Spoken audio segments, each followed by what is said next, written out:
everyone, and welcome on Tuesday live stream. I'm waiting for YouTube to notify you that we have already started. So, hello. My name is Tanya and I'm so happy to see you all here today. Still waiting for the Zoom? Good. We are live. I am live. So again, hello everyone and welcome to our Tuesday live stream. I'm your teacher, your English teacher. My name is Tanya and I'm so happy to see you all here today. So as you're joining, say hello in the chat. Tell me how you are today and if you are ready to learn new things. Well, actually today our plan is to correct some of your past mistakes in order for you to improve, to become better. Okay, waiting for you to join. If you hear any noises, these are my dogs. They just, I don't know, cannot stay in one place. I guess they need to move around. Especially when I have live streams. They love doing so. All right. Hello. How are you today?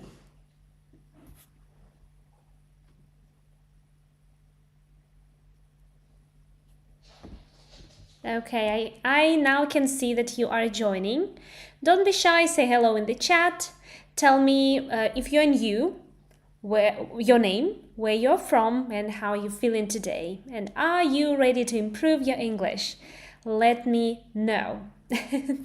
So if you're new to this channel, my name is Tanya. I'm a non-native English teacher, so I know exactly what you are going through. Yeah, and I just got distracted. I saw that I'm not in the middle of the circle. And I'm here to help you.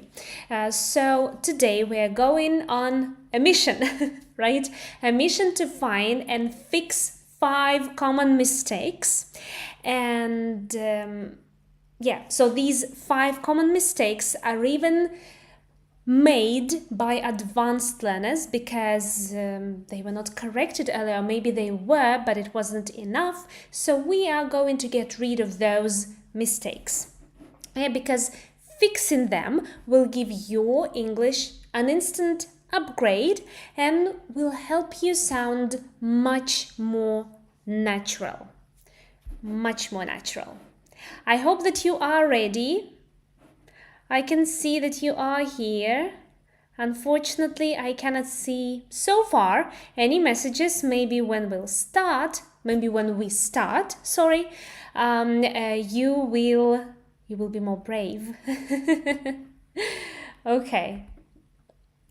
So, our first challenge, and we are talking about prepositions. Yep. Everyone hates prepositions. That's 100% true. I know for a fact. Even though during my lessons I point my students' attention to those nasty prepositions, they're still forgotten when used in speaking. And we are going to pay attention to them today. All right. So here are 2 sentences. I'm good in playing chess and I'm good at playing chess. Which sentence is correct? A or B? Let me know in the chat. Which sentence is correct? A or B? Let me know in the chat. Waiting for your activity, waiting for your answers. Don't be shy, please take part in the chat because it will help you grow. Even if you make mistakes, it's okay. We are here to make these mistakes. This is a safe place and to correct them. Yeah, we're here to learn on our mistakes. That's the best way to learn, by the way. I'm sure that you know that, but everyone needs a reminder every now and then. So which sentence is correct? I will give you 5 more seconds. Okay, what are your thoughts? Is it I'm good in English or I'm good at English? Which one is it?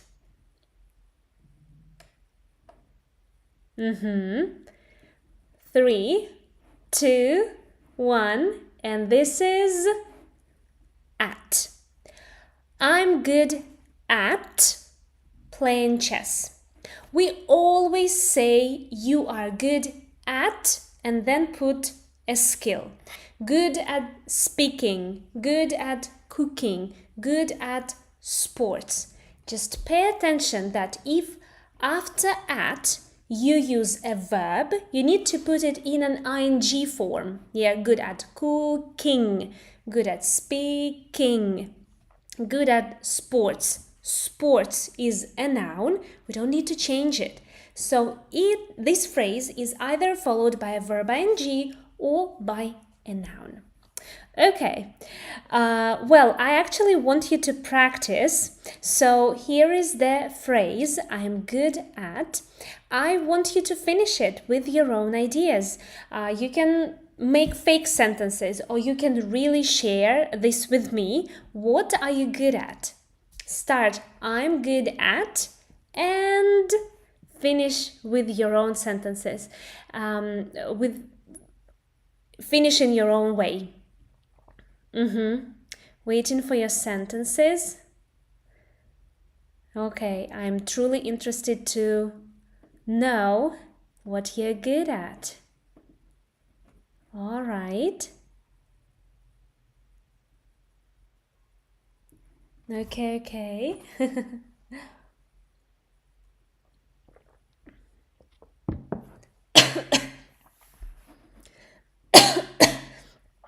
Sorry about that. Oh my god, this water went into a wrong throat. Okay, don't be shy, come on. Share your sentences with me. I can start. I'm good at Pilates, I think so, because I do that every day. I'm good at petting my dog. Yeah, he made me being good at it. And what else? I'm not good at cooking, maybe at baking, but not at cooking, no. Just simply because I'm not a fan of it. All right. So if you come up with your own sentences a little bit later, you're more than welcome to share your sentences, to share your things with me. All right, so we are moving on to the next mistake. Mistake number 2. Yeah, this one is a little more advanced, but fixing it will make you sound so much more fluent. Yeah, this is called the indirect question mix-up. It happens all the time. All right, again, here are 2 sentences or better questions. Which one is correct? Which one is correct? Type your ideas in the chat. Is sentence A correct or maybe sentence B correct? Let me know. Could you tell me where is the station or could you tell me where the station is? Okay, what are your thoughts? What are your thoughts? Which question is correct? Yeah, this is actually quite tricky, but I'm sure that you can do it. Hello, I'm thinking how to say name. Michaela. I hope that I said it correctly. If I didn't, please let me know. B, okay, good. And this is actually B, you are right. You are right. Could you tell me where the station is? So, here's the rule. When you put a question inside another phrase, Like, could you tell me? I don't know. Do you know? I wonder. The small inside question, like here, where the station is, changes back to the normal statement word order. Yes, so could you tell me, then a subject and then a verb. And of course, here you need to think, like if you need present simple, present continuous, yeah, it will just follow the usual word order of a sentence. Yeah, that's why the station subject comes before is the verb. I have other examples here. Yeah, like for example, what time does the class start? This is the direct question. But we can start with, do you know what time the class starts? Okay, now I want you to practice. I want you to use one of these indirect question starters and make your own sentence. For example, imagine I wonder, and I say, I wonder what your favorite movie is. Now, could you make this indirect question and ask me? I will wait for you to come up with your own questions, with your own indirect questions.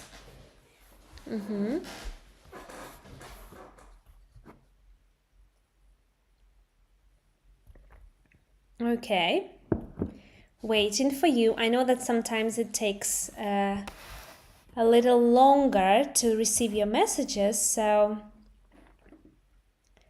yeah. This rule, by the way, is really interesting because most students start making such questions when they have just pre-intermediate level because they already can and know all of these words. On the other hand, the rule is quite advanced and is not covered up until like upper intermediate or even advanced. So, but I tend to cover this rule earlier than usual, than it is usually given in the book. Okay, so all right. If anytime later you come up with your own question, your own indirect question, don't be shy. Put it in the chat. I will check it for you. And so far, we are going to move on to mistake number 3 and a classic battle. Make versus do. Here are 2 sentences. Which sentence is correct? I need to do a decision soon, or I need to make a decision soon. Choose the correct sentence. I need to do a decision, or I need to make a decision. What are your thoughts? Let me know in the chat.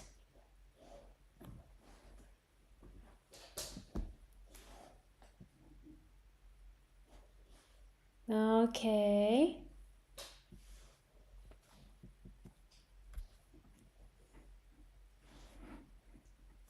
All right. Is it A? Is it B? What are your thoughts?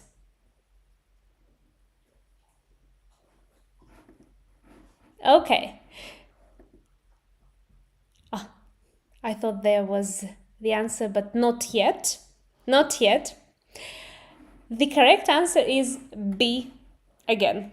I need to make a decision. Yeah, the simple rule is you when you use make, nice to see you again. Hello, Tanhim, nice to see you too. So the simple rule is when you use make, not when, just use make for creating or producing something new. So when you create something, you need make, like make a plan, make a promise, make a cake, make a decision. Yeah, you create it. But when you already have a task or a duty or some action that you just have to complete, you use do. That's why you do your homework. This homework already exists. A teacher created it for you. So you need to complete it. You need to do it. Do the laundry. You don't need to create it, right? You need to clean it. It is also like an idiom here. So you need to, it has idiomatic part in it. So you need to do the laundry. That means that you need to wash your clothes. Yeah, or do business. Do business. Okay. Now let's practice with you. Tell me one thing you need to make this week and one thing you need to do this week. So one thing you need to make this week and one thing you need to do this week. For example, this week I need to make a website for my upcoming course. And I need to do my homework for my Hungarian class tomorrow. What about you? What do you need to make and what do you need to do? Let me know in the chat. Write the things that you need to make and need to do. Okay, waiting for your sentences, waiting for your ideas, for your plans.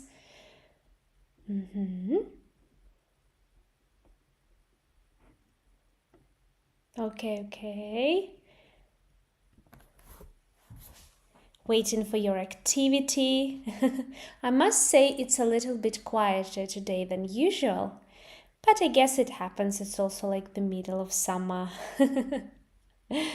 All right, so what do you need to make? What do you need to do?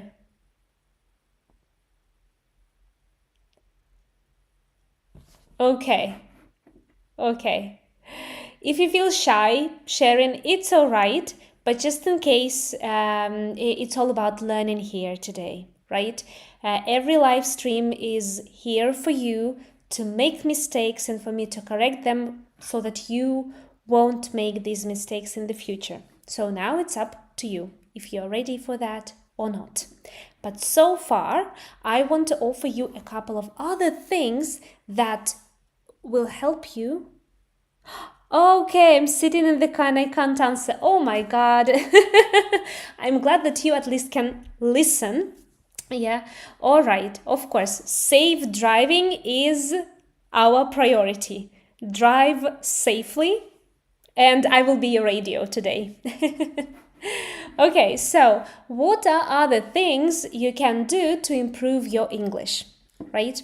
So today we are focusing on specific areas, right? Today is about grammar and vocabulary, but it's also about building good habits and learning the language that people actually use. And speaking of making real progress, I have two very exciting announcements. Sorry, was too excited. So, speaking of making real progress, I have two announcements to make.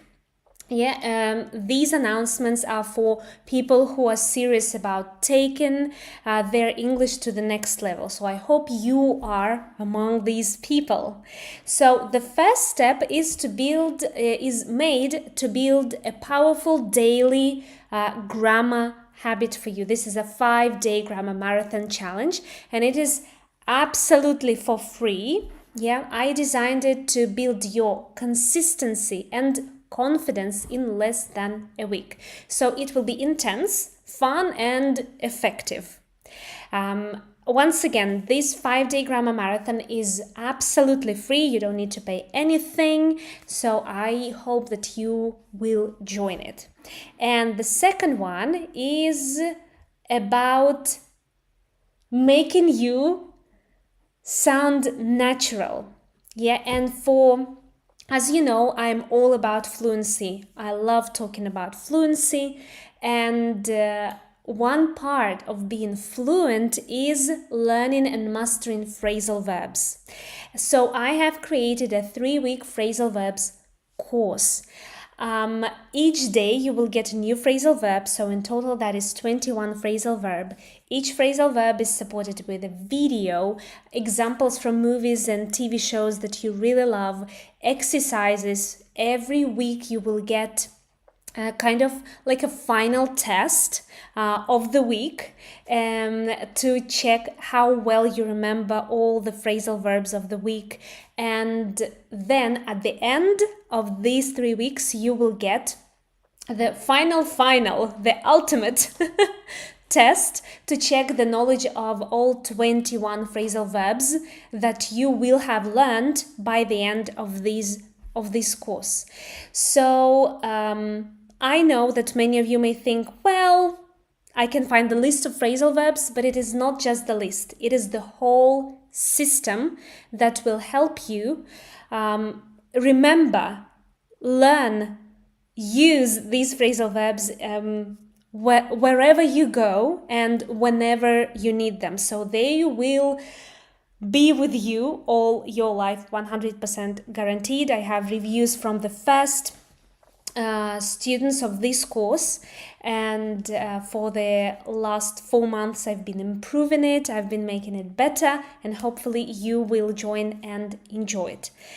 Right, so now let's get back to our lesson. Let's get back to our mission. We have 2 more common mistakes to fix, so let's do it. Mistake number 4 is between, of course, past simple and present perfect simple. Sorry, I forgot to put d here, so I will just read it out. I lived. Yeah, let me write it in the chat. I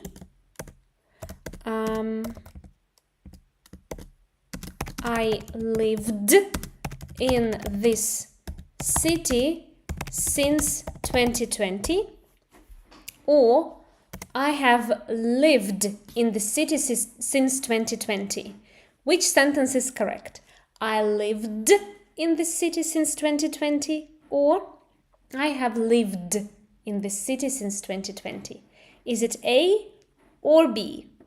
I will give you a couple of seconds to think about it, to send me your answers in the chat and show you the answer. But I'm actually sure that you already know which sentence is correct.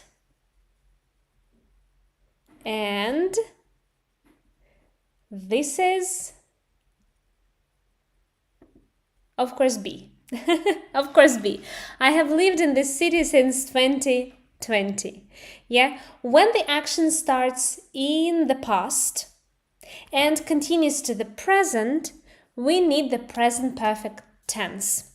Yeah, like I have known him for 3 years. She has worked here since May. Just one more thing to remember is for is used before periods, like for 3 years, and since is used with the starting point. Since is used with the starting point. Okay, now it's your turn. Let's practice. So could you complete this sentence in the chat?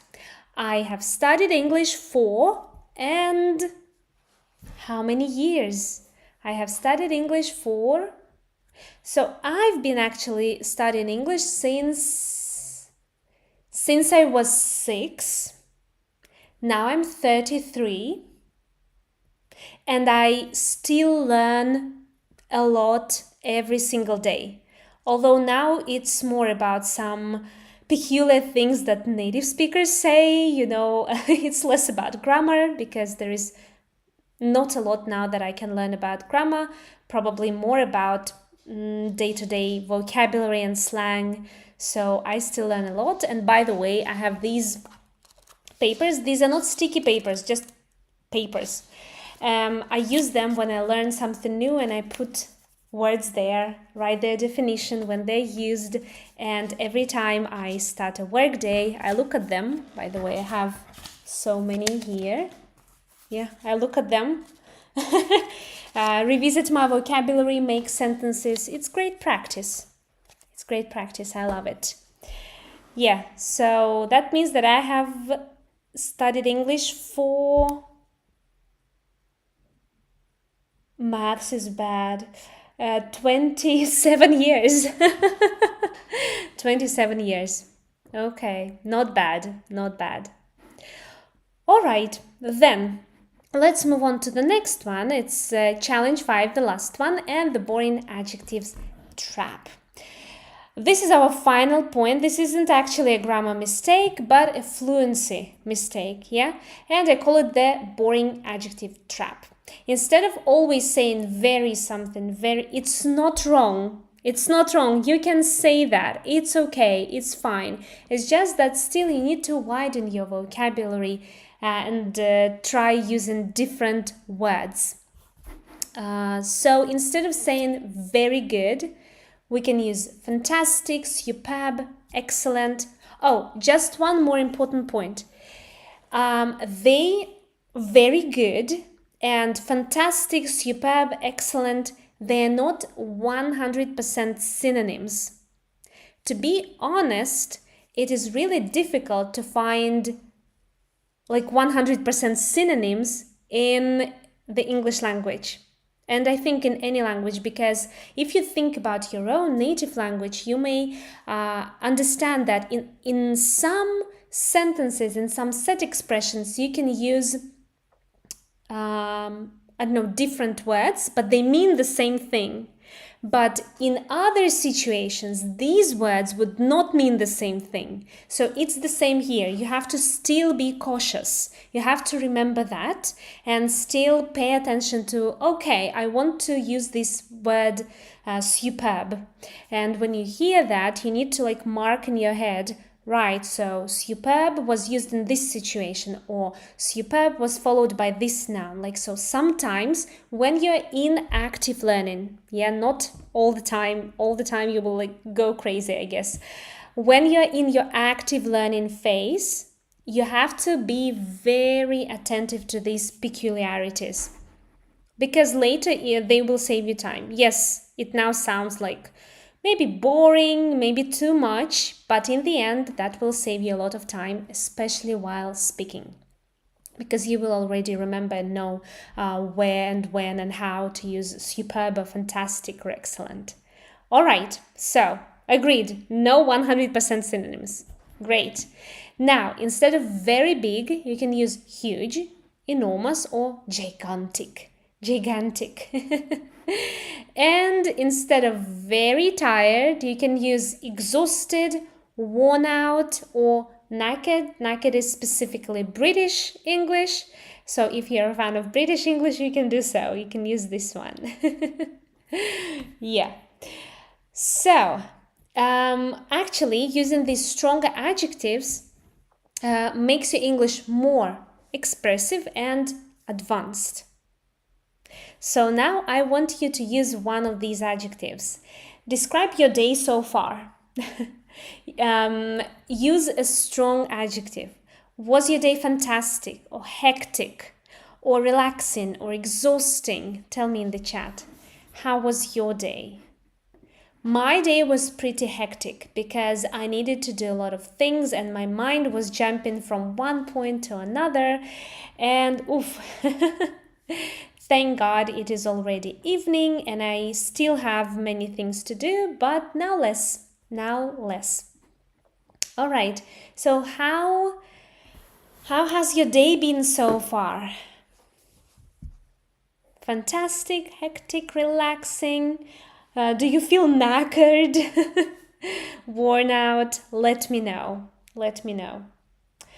I have a habit of not giving myself any thought about feeling exhausted, you know, because as soon as I say it, I'm like, oh, that's it, I cannot do anything, although I have to. All right. Okay, so far not ready to share, but that's okay, that's all right. Let me correct this part. Okay. So that is actually it. These are 5 instant upgrades for your English, right? I hope that you enjoyed them and you learned something new and you improved your English. Okay, so thank you all so much for coming today. It was fun. I hope next time we'll have more people and the chat will be more active. So remember to look out for the announcements about the marathon and the Phrasal Verbs course, and I'll see you next Tuesday. Bye everyone!